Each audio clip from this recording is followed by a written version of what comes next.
ভারতের উত্তরপ্রদেশের প্রয়াগরাজ্যে মৌনী অমাবস্যা উপলক্ষে আয়োজন করা হয় সনাতন ধর্মাবলম্বীদের ধর্মীয় উৎসব মহাকুম্ভ মেলা। ১৪৪ বছর পর বিরল এই মেলায় অংশ নিতে জড়ো হন কয়েক কোটি ভক্ত ও দর্শনার্থী।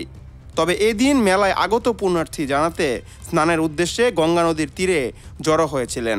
এক পর্যায়ে চরম বিশৃঙ্খলা সৃষ্টি হয়, যার ফলে ঘটে ভয়াবহ পদদলনের ঘটনা।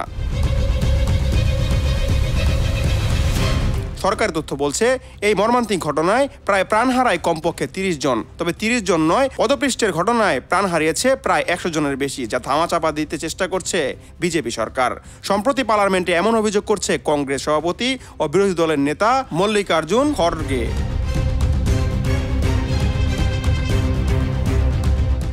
মহাকুম্ভে পদপৃষ্ঠের ঘটনায় এবার সংসদে ঝড় তুলল বিরোধীরা।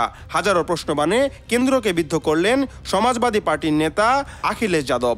মহাকুম্ভে মৌনী অমাবস্যায় পদপৃষ্ঠের ঘটনায় যোগী আদিত্যনাথের সরকারের মৃতের সংখ্যায় কারচুপি করছে বলে অভিযোগ আলী শেখের। পাল্টা আলী শেখকে জবাব দিলেন বিজেপির সাংসদ হেমা মালিনী।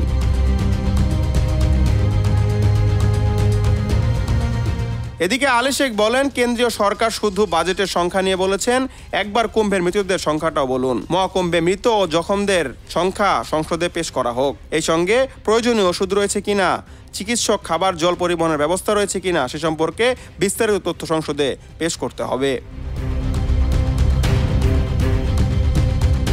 সংখ্যা নিয়ে বিতর্কের মাঝেই বিস্ফোরক মন্তব্য করলেন বিজেপির তারকা সাংসদ হেমা মালিনী। বলিউডের এই সাবেক অভিনেত্রী জানায়, মহাকুম্ভ মেলায় পদপৃষ্ঠের মৃত্যুর ঘটনায় বড় কোনো বিষয় নয়।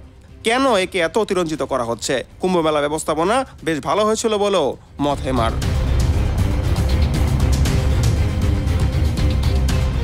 Hasibul Hasan Arnab, news 21 news desk.